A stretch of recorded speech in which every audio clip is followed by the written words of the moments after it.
어른스러운 대화가 시작되었다. 내가 잘못했다는 걸 알았지만 그녀의 손은 욕망으로 떨리고 있었고 더 이상 저항할 이유가 없었다. 내 이름은 후이, 29살, 미혼, 건설 엔지니어다. 영화배우처럼 잘생긴 건 아니지만 미소가 사람들을 부드럽게 만드는 남자다. 하지만 속으로는 전혀 부드럽지 않다는 걸 알고 있다. 모든 건 비 오는 오후, 너무 낡아서 팔군에 있는 낡은 아파트에서 이사하기로 결심한 날 시작되었다. 탐프의 좁은 골목길에 있는 작은 집을 찾았는데 란이라는 여자가 살고 있었다. 나보다 7살 많은 이혼녀였고 딸은 띠엔장에 있는 조부모님 댁에 살고 있었다. 란 씨는 눈을 뗄 수 없을 만큼 매혹적인 매력을 가지고 있었다. 지나치게 화려한 건 아니었지만 그녀의 얼굴에는 묘한 분위기가 감돌았다. 부드러운 미소와 표현력 있는 눈빛 뒤에 슬픔과 불안정함이 섞인 듯한 기운이 감돌았다. 열쇠를 처음 받았을 때부터 평소보다 더 오랫동안 그녀를 바라보았다. 란이 내게 새 들어준 집은 본체 뒤편에 따로 떨어져 있었다. 하지만 부엌과 빨래 건조대는 함께 썼다. 나는 얇은 티셔츠와 반바지를 자주 입었고 머리는 단정하게 묶었지만 땀에 젖은 머리카락 몇 가닥이 목덜미로 흘러내리곤 했다. 그럴 때면 나는 일부러 쳐다보지 않으려 했지만 호기심은 가시지 않았다. 속으로 너무 깊이 빠지지 마. 남의 집을 빌려 쓰는 건데 함부로 건드리면 문제만 생길 뿐이야 라고 되뇌었다. 하지만 어느 날 저녁 정전이 되면서 모든 것이 바뀌기 시작했다. 그날 밤 천둥과 번개를 동반한 폭우가 쏟아졌고 동네 전체가 정전되었다. 나는 신선한 공기를 쐬려고 손전등을 들고 밖으로 나갔다. 란이 베란다에 앉아 베개를 끌어안고 있는 모습이 보였다. 휴대전화 불빛이 희미하게 그녀의 얼굴을 비추고 있었다. 그녀는 나를 초대했다. 여기 앉아. 시원해. 내 방은 답답할 거야. 나는 그녀 옆에 앉았지만 거리를 두려고 했었다. 그러자 그녀는 혼자 사는 게 외롭지 않냐고, 누군가를 사랑해 본 적이 있냐고, 욕망은 무엇이냐고 아주 솔직한 질문들을 쏟아냈다. 그녀처럼 이혼한 여자들은 감정이 저절로 사라지는 법이 없어요. 밤마다 굶주린 듯한 고통을 느꼈다고. 무슨 말인지 알겠어요.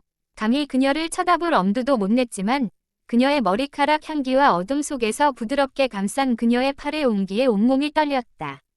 그리고 처음으로 그녀의 입술이 살짝 떨리는 것을 보았다. 그녀가 나보다 나은 사람이랑 자본 적 있어? 라고 물었다. 나는 아무 대답도 하지 않고 침묵했지만 내 눈빛은 떨림으로 답했다. 그녀가 내 어깨에 기대자 심장이 쿵쾅거렸다. 이성과 본능이 동시에 그녀를 자극했다. 그녀가 외로워한다는 것을 알았고 나는 결코 무감각한 사람이 아니었다. 원한다면 반대하지 않을게. 하지만 딱 한 번만. 알았지. 나는 몸을 숙여 산들바람처럼 가볍게 그녀에게 입맞춤했다. 그녀가 한숨을 쉬며 내 목에 팔을 감았을 때 아무것도 아니라는 것을, 딱 한 번뿐이라는 것을 알았다. 그날 우리가 어디서 시작했는지 정확히 기억나지는 않지만 그녀가 내 위에 앉았을 때 그녀의 눈은 담배 연기로 흐릿했고 그녀의 손은 더 이상 망설이지 않았다는 것만은 확실하다.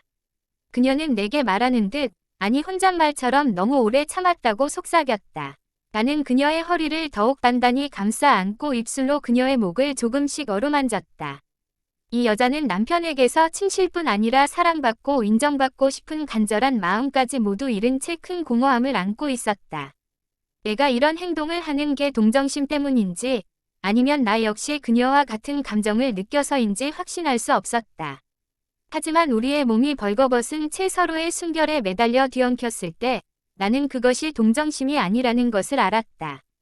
나는 그녀를 원했다. 그녀가 침대 가장자리에 웅크리고 앉아 있을 때 나는 잠에서 깼다. 그녀는 돌아보지 않고 말했다. 내 방으로 돌아가. 아무 일도 없었단 척해. 내가 더 약해지지 않게 해줘. 나는 아무 말도 하지 않았고 그녀는 셔츠를 다시 입고 조용히 떠났다. 그녀가 내 시선을 피하는 방식이 나를 아프게 했다. 거절이라고 하기엔 좀 그렇지만 내가 실수를 저지르고 있다는 느낌이 들었다. 하지만 그녀가 말하는 실수는 중독성이 있는 게 아니라 그냥 한 번뿐인 그런 거였는데 하지만 사람들이 생각하는 것처럼 쉬운 일은 아니었다. 얇은 잠옷을 입고 목 부분이 한쪽으로 내려간 채 부엌을 지나가는 그녀를 보았다. 샴푸 냄새가 아직 그녀의 머리카락에 남아 있었다. 그녀는 설거지를 하고 있었고 등은 땀으로 젖어 있었다. 내가 가까이 다가가면 냄비 앞에서 멈추지 못할 거라는 걸 알았다. 그리고 실제로 나는 냄비 앞에서 멈추지 않았다. 그리고 제발 그런 눈으로 보지 마세요. 아무것도 안 봤어요. 그냥 당신이 아름다워 보였을 뿐이에요. 아름답다고요. 나보다 7살 많은 싱글맘의 남편에게 버림받은 여자가 뭐가 아름답다는 거죠. 나는 다가가 그녀에게 손을 얹고 입맞춤했다. 아름다움은 그녀를 볼 때마다 미칠 것 같다는 것이었다. 그녀는 나를 밀어내지 않았다. 대신 그녀는 부드럽게 내 턱을 만지고 얼굴을 가까이 끌어당겨 키스했다. 비누 향이 여전히 그녀의 뺨에 남아있었고 입술은 마치 방금 울었던 것처럼 부드럽고 촉촉했다. 두 번째는 부엌 바닥에서였다. 나는 그녀를 테이블 위로 들어올렸고 그녀는 내 허리를 감싸 안고 어깨를 꽉 움켜쥐었다. 마치 휩쓸려 갈까봐 두려워하는 것처럼. 그녀는 신음하며 키스했는데 고통 때문이 아니라 누군가가 그녀를 이렇게 떨게 만든 지 너무 오래되었기 때문이었다. 천천히, 아니, 아프지만 기분 좋아. 내가 움직이자 그녀는 숨을 헐떡이며 소리를 내지 않으려고 내 어깨를 살짝 물었다. 이웃이 들을까봐 큰 소리로 신음할 용기가 없었지만 내가 움직일 때마다 그녀는 허리를 젖히고 숨을 헐떡이며 마치 내가 그녀 삶의 소용돌이 속에서 유일한 구명줄이라도 되는 듯 나를 꽉 껴안았다. 갈 것 같아. 그냥 놔둬, 언니. 그냥 그렇게 놔둬. 넌 속이 가득 차는 느낌을 좋아하잖아. 그때 모든 게 끝나고 나서 그녀는 오랫동안 나를 껴안았다. 우리 둘 다 아무 말도 하지 않았고 선풍기 돌아가는 소리와 여전히 불규칙한 숨소리만 들렸다. 우리는 그 후에도 집 안구석이나 거실 같은 곳에서 계속 만났다. 소파 위에서든 심지어 욕실에서든 매번 상황은 달랐지만 공통점은 하나 있었다. 그녀는 소리를 내지 않으려고 입술을 깨물었고 나는 항상 먼저 끝냈지만 끝나고 나서도 멈추지 않았다. 그녀는 내가 계속하는 느낌이 좋다고 했다. 마치 여전히 사랑받고 있는 것 같은 기분이라고. 나는 그 말이 맞다는 걸 알았다. 단순히 섹스 때문만이 아니라 버림받은 여자의 깊은 외로움 때문이라는 걸. 하지만 그 느낌은 나를 두렵게 했다. 언젠가 그녀가 다른 사람과 관계를 맺게 되고 나는 그걸 감당할 수 없을까봐 두려웠다. 나는 누군가의 부서진 삶을 고쳐줄 만한 이상적인 남자는 아니었다. 그날 밤 사랑을 나눈 후 그녀는 평소처럼 나를 안아주지 않고 돌아섰다.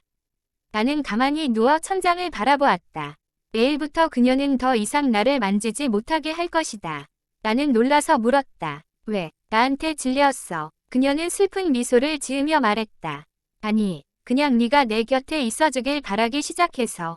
하지만 그건 위험한 생각이었다. 가슴속에서 짜릿한 느낌이 들었다. 그녀는 친밀함을 두려워했고 나는 그녀를 상처 입힐까봐 두려웠다. 며칠 동안 그녀를 피하며 일찍 나가고 늦게 들어왔으며 더 이상 집에서 저녁을 먹지 않았다. 하지만 그녀가 화분에 물을 주는 모습을 보거나 타일 바닥에서 슬리퍼 소리가 들릴 때마다 그녀를 꽉 붙잡고 있던 마음이 조금씩 풀리는 것을 느꼈다. 어느 날 밤 잠들어 있는데 문을 두드리는 소리가 났다. 그녀가 실크 잠옷을 입고 문 밖에 서 있었다. 머리는 헝클어져 있었고 눈은 붉게 부어 있었다.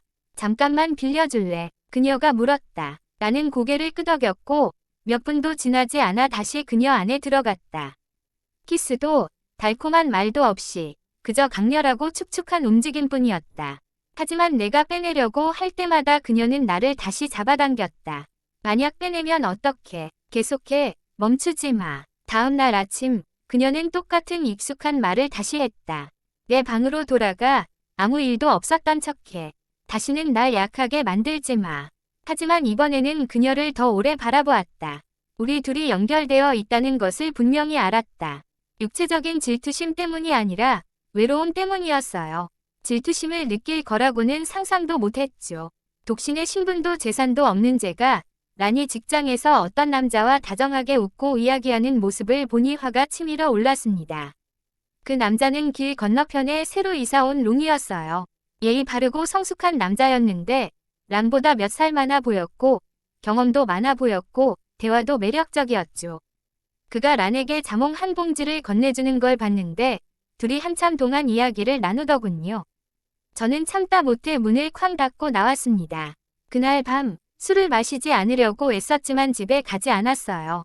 친구들과 술을 마셨지만 시기가 오르자 차를 몰고 돌아와 란의 방 앞에 섰습니다. 나는 노크도 없이 그 자리에 서 있다가 돌아섰지만 코트를 손에 든 채 문을 열었어요. 뭐 마시고 있어. 들어와. 생강차 끓여줄게. 저는 안으로 들어갔고 란은 별말 없이 제가 침대에 누워 담요를 덮을 때까지 조용히 기다리다가 돌아서서 나갔습니다.